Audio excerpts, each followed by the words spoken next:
Welcome dear rockers, कैसे हैं आप सभी। आज हम ब्लैक मिरर सीरीज के सीजन 1 का एपिसोड 3 देखने वाले हैं। अरे रॉकर्स नहीं यार नहीं, आपको और एपिसोड देखने की जरूरत ही नहीं है, क्योंकि इस सीरीज का हर एपिसोड अपने आप में एक बेहतरीन मूवी है। तो आपको पता होगा कि लाइफ में कुछ घटनाएं हमको याद रहती है और कुछ हमें याद नहीं रहती, लेकिन जन्म से लेकर मरने तक की हर बात अगर आपको याद रहे तो कैसा होगा। सोचिए जरा, फ्यूचर में एक ऐसा चिप बनेगा जिसे बच्चे के पैदा होते ही उसके कान के पीछे फिक्स कर दिया जाएगा। ये चिप 24 घंटे आपकी हर बात को रिकॉर्ड करता रहेगा, जैसे आप क्या देखते हैं, क्या सुनते हैं, वगैरह वगैरह। एंड इस चिप का एक रिमोट भी दिया जाएगा जिसको ऑन करके आप उस चिप में रिकॉर्ड हुई सारी बातों को देख पाएंगे। फॉर एग्जांपल ले लीजिए, पिछले साल इसी तारीख और इस वक्त में आप क्या कर रहे थे, ये भी आप इस रिमोट के जरिए आराम से देख सकेंगे। यानी जन्म से लेकर मृत्यु तक ये चिप आपको एंटायर हिस्ट्री दिखाएगी आपकी। अब देखिए, फ्यूचर में सभी लोग इस चिप को यूज करते हैं और इससे उनकी लाइफ में क्या बदलाव आता है, यही इस एपिसोड की बेहतरीन कहानी है। तो चलिए देखते हैं ब्लैक मिरर सीरीज का सीजन 1 के episode 3, the entire history of you. Video को एंड तक देखिए, लाइक एंड शेयर जरूर कीजिए, और अगर आप चैनल पर नए आ गए हैं, क्योंकि आप हो सकते हैं नए हो, तो सब्सक्राइब कर दीजिए।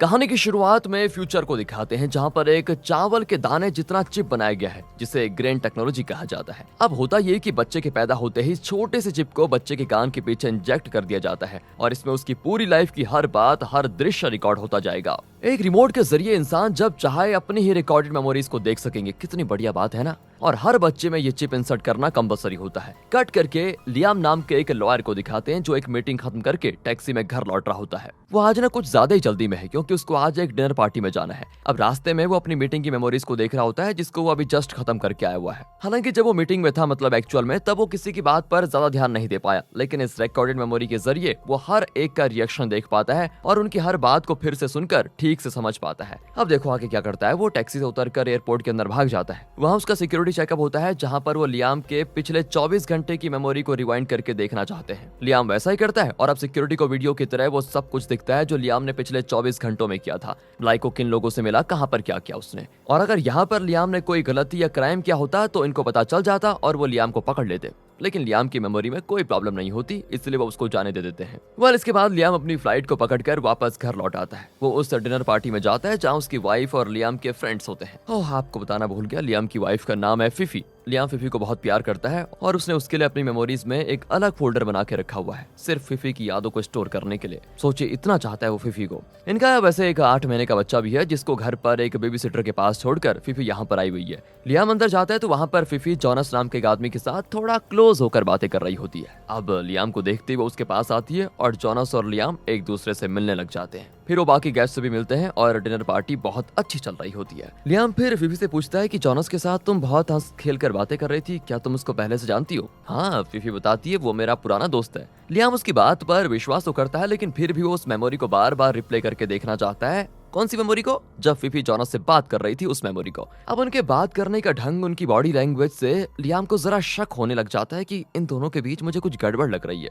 लेकिन वो उस समय फिफी से कुछ नहीं पूछता, क्योंकि उसका शक गलत भी तो हो सकता है ना। डिनर के दौरान जॉनस बहुत सारी बातें शेयर कर रहा होता है। फिफी एक नजर उसे देखती है तो एक नजर लियाम को। जॉनस कहता है कि मेरे पास्ट में कई लड़कियां थी जिनके साथ मैंने बड़े मजेदार पल बिताए। मैं रोज रात को उन मेमोरीज को रिप्ले करके देखता हूँ, मुझे बड़ा मजा आता है। अब लियाम को ना उसकी बातें पचती नहीं है और ना ही उसके रंग ढंग उसको ठीक लगता है, लेकिन फिफी कुछ ज्यादा ही रिएक्ट करती है और जॉनस की हर बात पर हंसती रहती है। यानी कि इंटरेस्ट कुछ ज्यादा ही बढ़ रहा है इसका। लियाम को ये देखकर जलन भी होती है कि ये फालतू में क्यों उस पे इंटरेस्ट ले रही है। फिर पार्टी के बाद लियाम और फिफी घर लौट रहे होते हैं तो लियाम फिर पूछता है, तुम जॉनस को कितना जानती हो, जरा बताओ। वो कहती है, वो मेरा पुराना दोस्त है, पर मैं उसके बारे में बहुत कम ही जानती हूँ। वैसे तुम मुझसे इतने सवाल क्यों कर रहे हो? तुमने खुद ही तो जॉनस को पार्टी में इनवाइट किया था, याद नहीं है क्या तुम्हें? ये कहकर वो अपनी चिप की वो मेमोरी प्ले करके दिखाती है, जिसमें लियाम ने खुद जॉनस को पार्टी के लिए इनवाइट किया था। देखा देखा, मैंने कहा था ना, मैं बस जॉनस को जानती हूँ और कुछ भी नहीं, हमारे बीच कुछ नहीं है।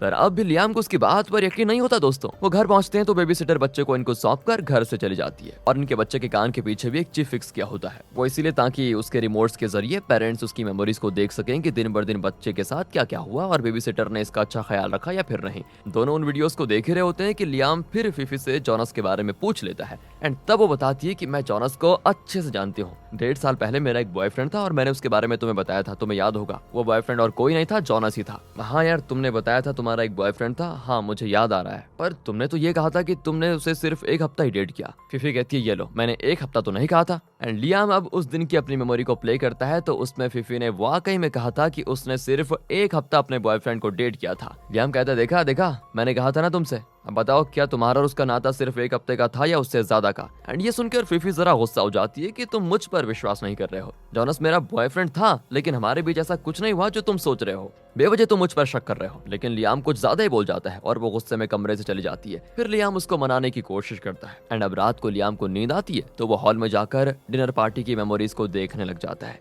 जॉनस ने कहा था कि वो अपनी एक्स गर्लफ्रेंड्स की मेमोरीज को देखकर आज भी खुश होता है एंड अब लियाम को यकीन हो जाता है कि फिफी भी उसकी पास्ट गर्लफ्रेंड रह चुकी है, तो वो शायद फिफी की बात कर रहा था। एंड दोस्तों, इस चिप में ऐसी सुविधा है कि अगर बात सुनाई ना पड़े तो वो लिप मूवमेंट्स को सेंस करके बता भी सकता है कि वो क्या बातें कर रहे थे। तो बस लियाम उस टेक्नोलॉजी को यूज करके जान लेता है कि फिफी और जॉनस एक दूसरे से मिलकर बड़े खुश थे। यही नहीं, फिफी ने कहा था कि जब मुझे पता चला कि तुम इस पार्टी में आने वाले हो तो मैं नर्वस होने लगी, जिस तरह हमारी पहली मुलाकात में थी मैं। एंड लियाम अब बार बार इस मेमोरी को प्ले करने लग जाता है, जिसको फिफी देख लेती है। वो कहती है, अरे ये तुम्हें क्या हो गया है? लियाम कहता है, मेरी परेशानी की वजह तुम और फिफी, सिर्फ तुम देखो उसके साथ कितना हंस खेल कर बात कर रही थी, लेकिन जब मेरे साथ होती हो तो तुम्हारे चेहरे पे चिढ़न साफ साफ नजर आती है। एंड ये कहकर दोस्तों वो अपनी मेमोरी से कुछ एग्जांपल्स प्ले करता है। सच बताओ फिफी, तुम्हारी और जॉनस की जान पहचान सिर्फ एक हफ्ते की थी या उससे ज्यादा की थी? एंड अब वो बताती है कि हमने 6 महीने एक दूसरे को डेट किया था, पर तुमने तो मुझसे कहा एक हफ्ता। तुमने मुझसे ये बात क्यों छुपाई? देखो लियाम, वो मेरा पास्ट था और तुम मेरा प्रेजेंट हो, लेकिन मुझे ऐसा नहीं लगता फिफी। जॉनस कह रहा था कि वो रोज तुम्हारे साथ बिताए हुए वक्त की मेमोरीज को देखता है। एंड ये सब जानकर मैं चुप कैसे बैठ सकता हूँ? तुम्हारे लिए सब कुछ भूल जाना आसान होगा क्योंकि तुमने गलती की है, लेकिन मेरे लिए ये सब आसान नहीं होगा क्योंकि मैंने कोई गलती नहीं की है। मुझे सच में बहुत टेंशन हो रही है। एंड फिफी भी फिर चिल्ला जाती है कि अगर तुम उसकी बातों को सोच सोच कर टेंशन होना चाहते हो तो इसमें मैं क्या कर सकती हूँ, हैं? ये कहकर दोस्तों वो चली जाती है। लियाम अब कुछ ज्यादा ही टेंशन में हो जाता है और बहुत ज्यादा पीने लग जाता है। अगली सुबह उसका नशा उतरा नहीं होता, लेकिन वो कार लेकर जॉनस के घर जाने का फैसला कर लेता है। उसकी कार उसको वार्न करती है कि आपने पी रखी है और आपका हार्ट बीट और पल्स ठीक नहीं है, इसलिए ड्राइव मत कीजिए वरना एक्सीडेंट होने के बहुत ज्यादा चांसेस हैं। लेकिन लियाम उसकी वार्निंग को इग्नोर करके ड्राइव करने लग जाता है और जॉनस के घर भी पहुंच जाता है। अब जॉनस की समझ में नहीं आता कि ये इतनी सुबह मेरे घर क्यों आ गया। लियाम एक शराब की बोतल उठाकर उसके घर में आराम से बैठ जाता है और कहता है, मेरे पास आकर बैठो वरना ये बोतल तुम्हारे सर पे फोड़ दूंगा। जॉनस भी उसके पास आ जाता है, लेकिन लियाम अब उसको पीटने लग जाता है और दोनों की लड़ाई हो जाती है। अगले सीन में लियाम कार में होता है और कार एक पेड़ से टकराई होती है। जब उसे होश आता है तो वो समझ नहीं पाता कि वो यहाँ पर कैसे आया। फिर वो अपनी मेमोरी को प्ले करता है, तब पता उसको चलता है कि उसकी और जॉनस की लड़ाई हुई थी, जिसमें लियाम ने जॉनस को धमकाया था कि मेरी वाइफ फिफी की जो तुम्हारे पास मेमोरीज हैं उसे अभी डिलीट करो वरना मैं तुम्हें मार डालूंगा। एंड जॉनस ने भी उन मेमोरीज को डिलीट कर दिया था। उसके बाद लियाम अपनी कार में घर लौट रहा था, लेकिन नशे की वजह से वो एक पेड़ से टकराया और अब प्रेजेंट में उसको होश आ गया है। लेकिन अभी भी वो श्योर होना चाहता है कि वाकई में जॉनस ने फिफी की मेमोरीज को डिलीट कर दिया था या फिर नहीं। वो फिर से अपनी और जॉनस की फाइट वाली मेमोरी को देखता है तो उसको एक शॉकिंग बात पता चलती है, जिसको जानकर वो और टेंशन में आने लग जाता है और फिर घर लौटता है। वो फिफी से पूछता है कि हमारे घर में जो बच्चा है वो किसका है? लियाम, तुम सच में पागल हो गए हो कि ये क्या क्वेश्चन पूछ रहे हो? वो हमारा बच्चा है। देखो फिफी, मैं फिर पूछता हूँ और मुझे अब सिर्फ सच सुनना है। मैं जानता हूँ ये बच्चा हमारा नहीं है, चुपचाप बताओ ये बच्चा है किसका? लियाम, तुम्हें क्या नॉनसेंस बातें कर रहे हो? तुम इतना गंदा मत सोचो, वो बच्चा हमारा है और तुम्हें कैसे कह सकते हो कि वो बच्चा हमारा नहीं है? एंड अब लियाम उसको वो मेमोरी दिखाता है जिसमें लियाम के धमकाने पर जॉनस ने फिफी की मेमोरीज को डिलीट किया था। लियाम फ्रीज करके उन मेमोरीज को जूम करता है। इससे पता चलता है कि जॉनस और फिफी 18 महीने पहले साथ में थे।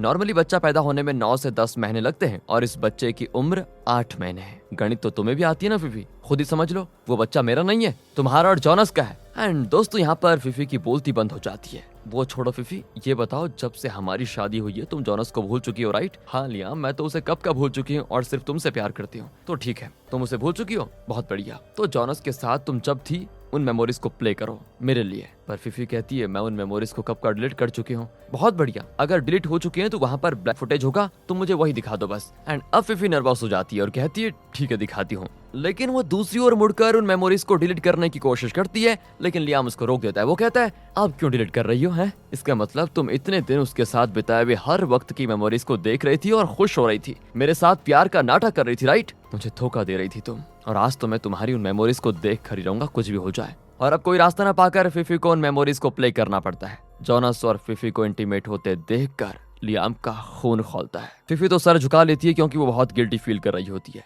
अगली सुबह लियाम घर में अकेला होता है। फिफी अपने बच्चे को लेकर कहीं जा चुकी थी। ये घर फिफी की यादों से भरा हुआ था और इस बात से लियाम को बहुत दुख होता है कि अब वो इस घर में नहीं है। वो फिफी के साथ बिताए हुए पलों को प्ले करने लग जाता है। फिफी किचन टेबल पर बैठकर मजे से खा रही होती है और लियाम को देखते ही पूछती है, इतनी जल्दी कैसे उठ गए? रात को सोफे पर लेटकर लियाम को टुकुर टुकुर देखती थी और उस वक्त बहुत क्यूट भी लगती थी। लियाम बाथरूम में ब्रश कर रहा होता है तो फिफी आकर पूछती है, सुनो यार लियाम, ग्रीन पहनूं या ब्राउन, जल्दी बताओ। और इन्हीं मेमोरीज को देखकर लियाम बड़ा दुखी हो जाता है। वो इन बातों को याद नहीं करना चाहता, लेकिन फिफी के बारे में सोचे बगैर उसे रहा नहीं जाता। एंड अब वो फैसला करता है कि वो फिफी की कोई भी मेमोरी अपने पास नहीं रखेगा। वो अपने कान के पीछे फिक्स किए हुए उस ग्रेन चिप को काट कर निकाल देता है, जिसके साथ ही उसके पास फिफी की जो यादें थी वो सारी नष्ट हो जाती हैं। और यहाँ पर the entire history of you नाम के एपिसोड होता है खत्म। तो दोस्तों आखिर इस कहानी में बताया क्या गया है, जरा इसका एनालिसिस कर लेते हैं। वेल, तो आप तो स्मार्ट हैं, थोड़ा मैं भी बता देता हूँ आपको। यहाँ पर मैं ये बताऊंगा कि फिफी ने लियाम को चीट किया या नहीं, क्योंकि यहाँ प्रॉब्लम इनकी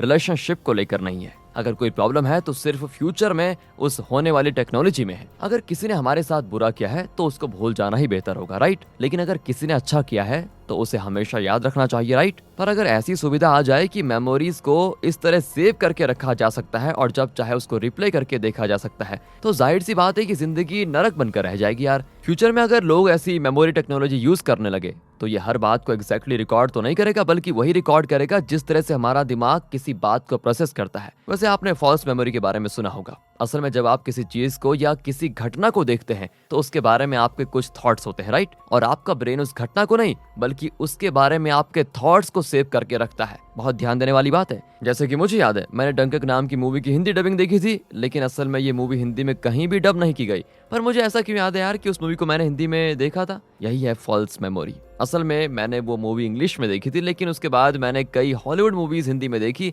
जिस वजह से मेरे माइंड में ये बात सेव हो गई कि मैंने डंकक मूवी हिंदी में देखी थी। अब अगर मैं इस चिप की टेक्नोलॉजी को यूज करता तो मेरी मेमोरी में वो मूवी हिंदी में प्ले होती एंड उस मेमोरी फुटेज को दिखाकर मैं कहूंगा, ये देखो मैंने हिंदी में डंकक मूवी देखी थी। लेकिन सच ये नहीं है। ऐसी टेक्नोलॉजी के किसी भी मेमोरी वीडियो पर हम विश्वास नहीं कर सकते, राइट? इस कहानी में लियाम शुरू से थोड़ा जेलस था कि उसकी वाइफ फिफी जोनस के साथ खिलखिलाकर बात कर रही थी। असल में फिफी और जोनस पास्ट में बहुत क्लोज जरूर थे, लेकिन वो बच्चा लियाम का ही था रियली में। लेकिन जैसे जैसे लियाम फिफी पर शक करने लगा और बार बार उसकी और जोनस की रिलेशनशिप के बारे में सवाल करने लगा, तो एक पॉइंट पर फिफी का खुद पर से भरोसा उठ गया कि कहीं ये सच तो नहीं कह रहा। उसके दिमाग में ये फॉल्स मेमोरी क्रिएट हुई कि शायद ये बच्चा सच में मेरा और जोनस का है। एंड दूसरी तरफ लियाम भी इस बारे में सोच कर अपने माइंड में एक फॉल्स मेमोरी क्रिएट कर रहा था। यह आमतौर पर सबके साथ होता है कि हमने कोई काम किया होगा, लेकिन वक्त के साथ साथ हम ये भूल जाते हैं कि वो काम हमने किया था या फिर नहीं। हमारे माइंड में एक फॉल्स मेमोरी क्रिएट हो जाती है कि वो काम हमने नहीं किसी और ने किया था। एंड फिलहाल ग्रेन चिप जैसी टेक्नोलॉजी तो है नहीं, इसलिए जिंदगी जरा पीसफुल चल रही है।